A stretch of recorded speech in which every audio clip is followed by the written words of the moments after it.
Good morning. Well, that was pretty good, thank you. I'm Judy Cole, the Executive Vice President of the MIT Alumni Association, and I would like to extend a warm welcome to all who are here in Kresge Auditorium with us today, as well as to the hundreds of alumni who are viewing this morning's symposium via webcast.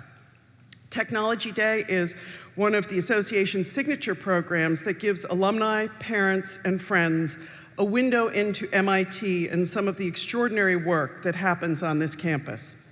The theme of today's program is Private Lives in an Interconnected World, a topic that most certainly touches all of us and is very timely. I want to thank the Technology Day Committee for creating and developing this wonderful program. And now I would like to just ask everyone to please take a moment to make sure that your mobile devices, all of them, are silenced. To start us off this morning, we are honored to have President Rafael Reif with us. Following President Reif's remarks, our moderator, Nate Nickerson, MIT's Vice President for Communications, will come to the stage to lead us in the program. Rafael Reif is the 17th president of MIT. I'm not going to read his formal academic credentials. You can easily find those on the internet. But rather, I will say just a few words about the kind of leader he is for our beloved MIT. He is a man who is unshakably committed to the core values of the Institute: meritocracy, integrity, excellence in all we do, and to equity and inclusion, to keeping our community open and diverse by every measure. He believes that the job of the MIT community, faculty, students, staff, and alumni, is to make the world a better place, to leave it better than we found it. But perhaps most notably, he demonstrates for us all each day what it means to belong to a kind and caring community, both in how he treats everyone he meets and in how he stewards this remarkable institution. Our commencement speaker yesterday talked about the importance of heart in our lives, and I can tell you that Rafael Reif is an inspirational leader who exemplifies not only the values and aspirations of MIT, but also its kind and caring heart. Please join me in welcoming President Reif to the stage.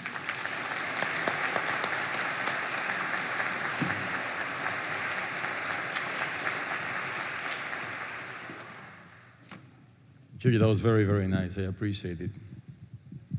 Good morning, everyone. I'm delighted to be here. I'm even more delighted to see so many of you here today. I really, really sincerely appreciate you coming and joining us and spending some time with us, and to keep coming back. It's very important to us, it's very inspiring to us to see our alumni coming back to MIT to visit us.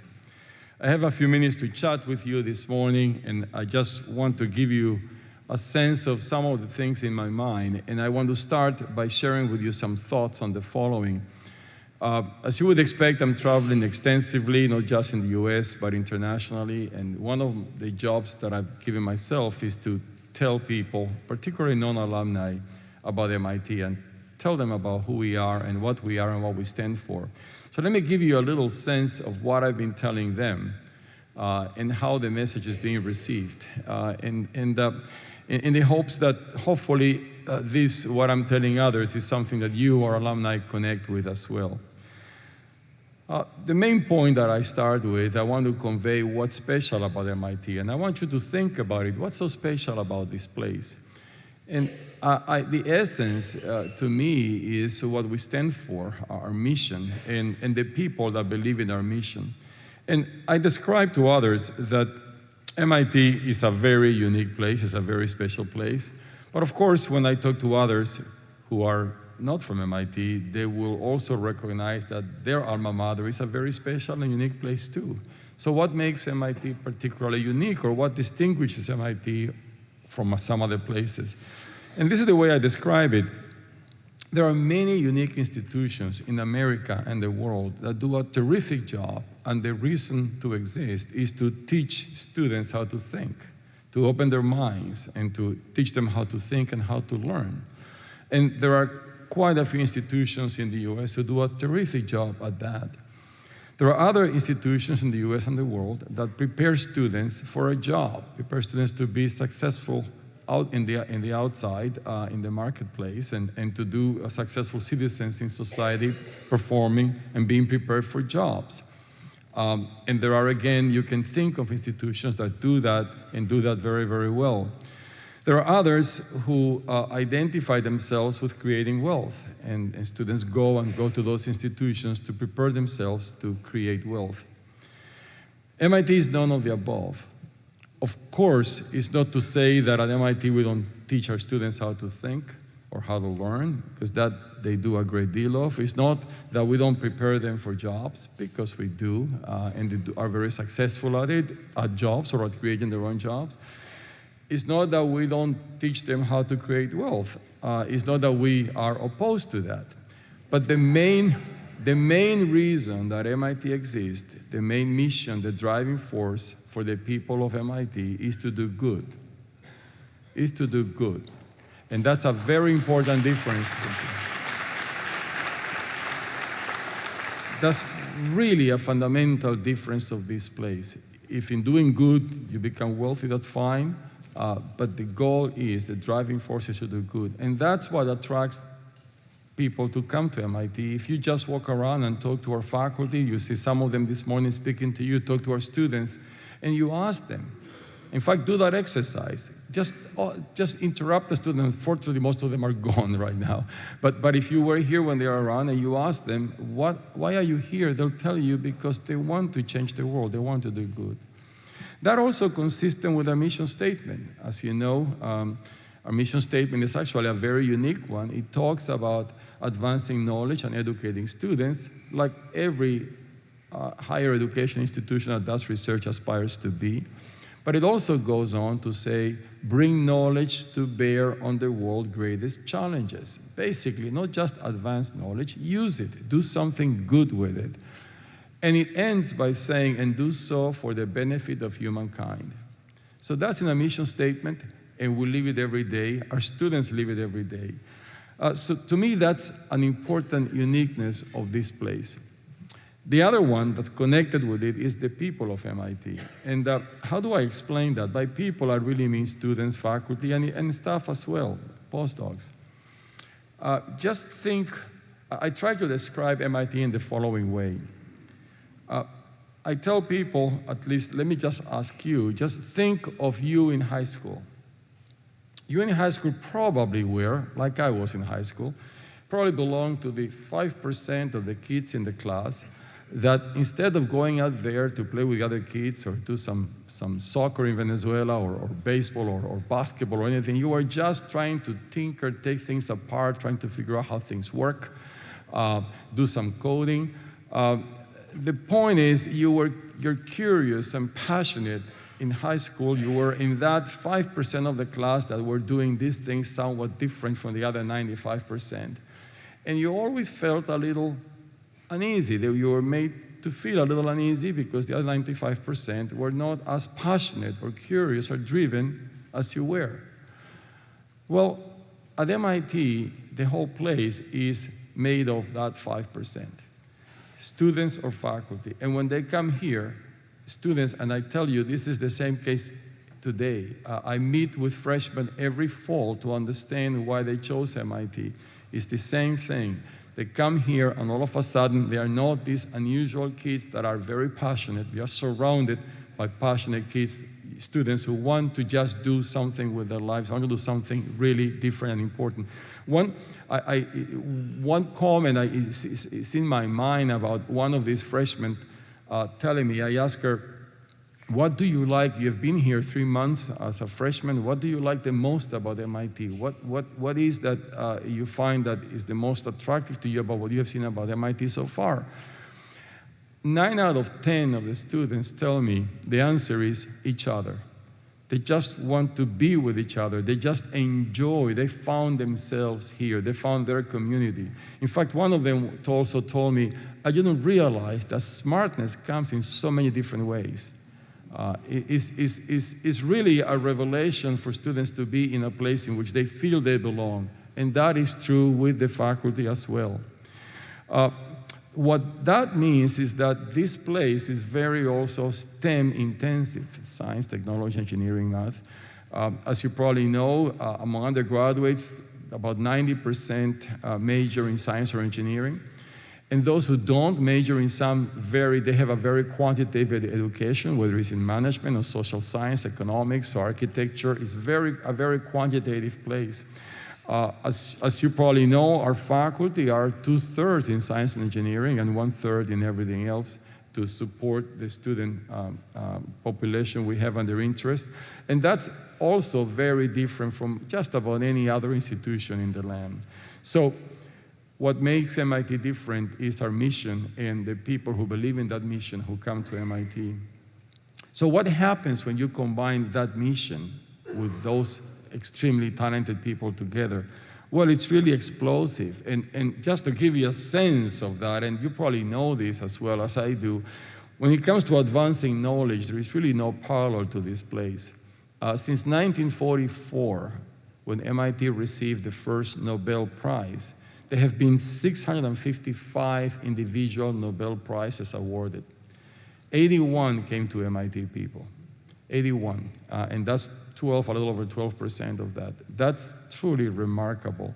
When you come to the other extreme of the mission statement about solving problems, addressing the most important challenges, ways to measure that is in patents and companies. Is one extreme way to think of it. Well, MIT is awarded every year over 300 patents annually. And that's way above any other peer in the land, over 300. 70 of them every year are being licensed to companies. 20 of them every year result in startups. Quite a few of them are on Kendall Square, I'm sorry. Quite a few of them just go somewhere else where the funding is. About 10 years ago, a colleague of ours in the Sloan School, Ed Roberts, did a study, a survey about the impact of alumni, yourself, in the economy. And the survey indicated that leading alumni of MIT had started what at the time were active about 26,000 companies worldwide that employ 3.3 million people, million jobs, and have annual revenues of over $2 trillion. That was 10 years ago. At the time, that would have been the 11th largest economy in the world, the MIT nation. So this is what happens when you combine these unique, talented people that identify with this mission. Where are we headed? What are our goals for the future? Well, the mission will not change. This mission is really, in my view, timeless. That will not change. But we want to make sure that the people who believe in that mission still come to MIT. I want them to keep identifying MIT as the place they want to be. Today, MIT is the best magnet for talent in the world in our fields, by far. I want that to continue, obviously, so that the mission statement of MIT lives on forever.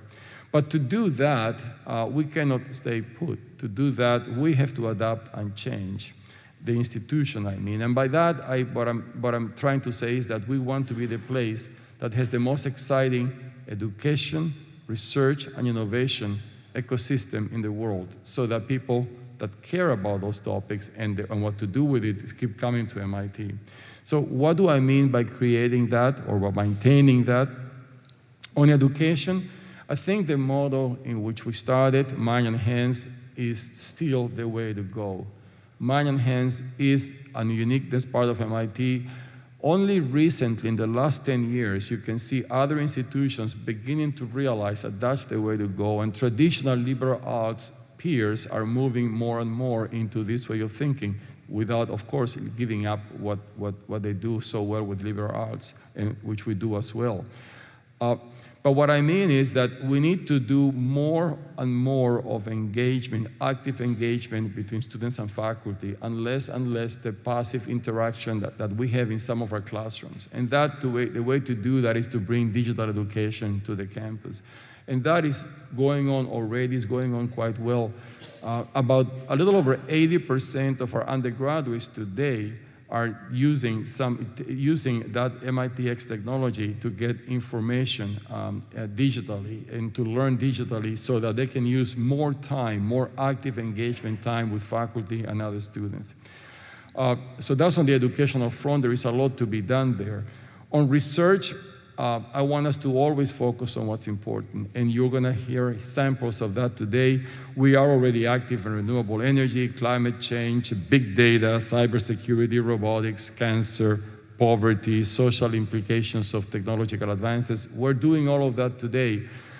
What I would like us to do a little bit more is to go back into addressing some of the serious challenges we have not addressed in the past that we should pay attention to.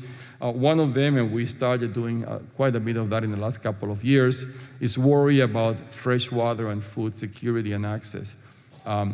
It is a big issue today. It's going to become a bigger issue in the future, and I want the MIT way of thinking, not just on solving technological issues, but the whole system way of thinking to pay attention to that, and we're doing that.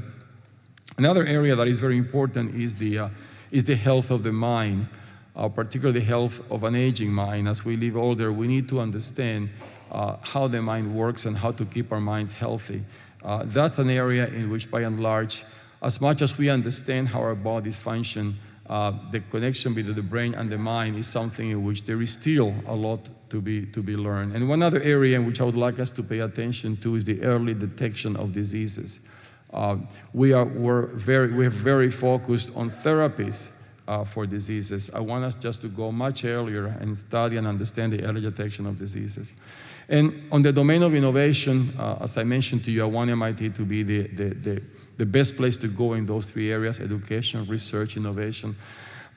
There is work to do to accelerate the time from idea to impact in the area of innovation. When you are dealing with digital ideas, digital products, that works extremely well in our society, in our system. When you start working on tangible technologies, tangible ideas based on new science, that is not working as well. And that's an area in which there are many solutions that society needs that come from those domains, and I would like us to pay attention to figure out how to accelerate that transition from concept, from idea to the marketplace. With that, I think probably I used all the time that I have allotted to talk to you. Thank you for coming back. Thank you for being here. It's really, to me, inspiring to look at you right now, to see so many faces in the audience. We put together a great program for you with terrific speakers. Thank you for coming back, and I hope you have a terrific time with us. Thank you again.